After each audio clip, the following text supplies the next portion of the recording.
Good morning everyone and welcome back. Today is Friday, January 23rd, and what we are dealing with right now is not ordinary winter weather. This is the polar vortex in full control, and Canada is feeling the core impact of one of the coldest and most aggressive Arctic air outbreaks of the season. Late January into early February is statistically the coldest part of winter, and nature is following that script perfectly. The Arctic has opened the door, and cold air is pouring south with force, depth, and persistence. This is not a short-lived cold snap. This is a pattern shift. Right now, extremely cold Arctic air continues to migrate southward, pushing not only across Canada, but deep into the United States, all the way toward the Gulf of Mexico. This southward surge is setting the stage for a major winter storm south of the border, and that storm is no longer a question mark. It is happening. Millions of people across the United States are already under winter weather alerts, and this system will have indirect and direct consequences for parts of Canada as well. But before we talk about snow systems and future impacts, we need to focus on the most immediate and serious threat, and that is the cold itself. Across the prairies and northern Ontario, dangerous wind chills are now widespread. We are talking about wind chill values reaching -40 to -50. Those are life-threatening conditions. At those levels, frostbite can occur in minutes, sometimes even faster if winds are strong and skin is exposed. This is the kind of cold that does not care how experienced you are with winter. It affects everyone equally. Vehicles struggle. Batteries fail. Metal becomes brittle. Breathing the air itself feels sharp and painful. This extreme cold zone is expansive. It stretches across Saskatchewan, Manitoba, northern Alberta, and deep into northern Ontario. And as we head into the weekend, the warning zone may expand further east, potentially reaching into parts of Atlantic Canada, especially New Brunswick. Temperatures are running well below seasonal averages from almost coast to coast. The only exceptions are areas very close to the Pacific and Atlantic Oceans, where water temperatures help moderate the extremes slightly. But inland, the cold is dominant. Now let's break this down region by region so you understand exactly what to expect. Starting in British Columbia, conditions remain relatively quiet compared to the rest of the country. A ridge of high pressure remains firmly in place. This means dry weather, limited precipitation, and stable conditions overall. However, low cloud and fog continue to be an issue, especially around the Strait of Georgia. This fog is persistent and may linger through Friday and even into Saturday, reducing visibility for travel and aviation. Aside from that fog, there is very little active weather across southern British Columbia. No major storms are expected. Central and northern coastal regions may see some activity late in the weekend, but it does not appear to push south toward the lower mainland at this time.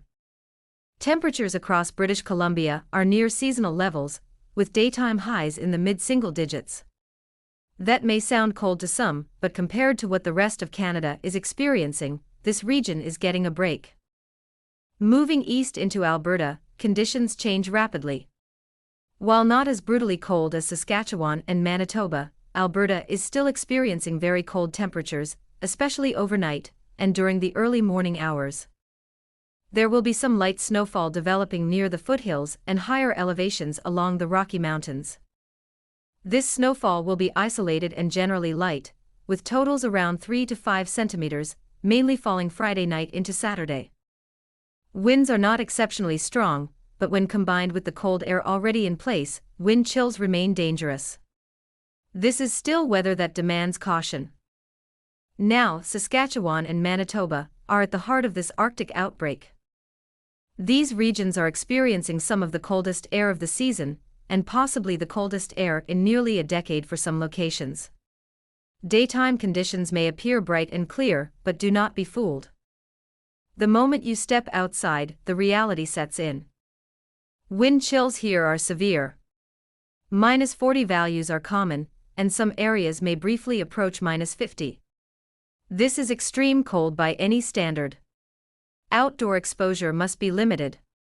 Frostbite risk is immediate. Northern regions are experiencing similar conditions.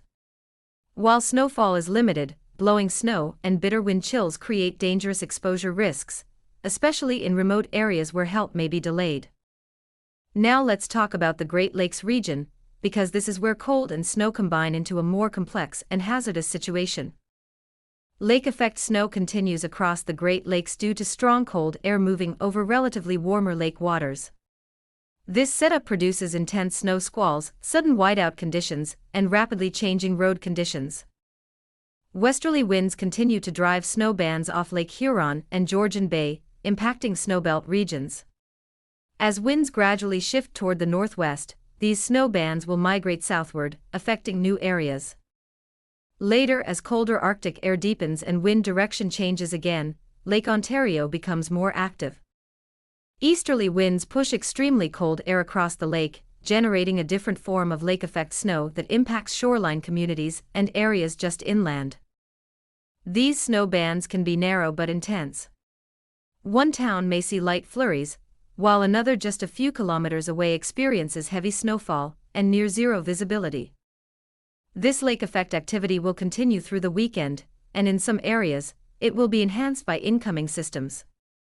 Looking ahead to Sunday and Monday, attention shifts to a broader system moving into central and eastern Canada. Snow is expected to spread into southern Ontario, eastern Ontario, southern Quebec, and Atlantic Canada late Sunday into Monday. This system will interact with the Arctic air already in place, allowing snow to fall efficiently and accumulate quickly.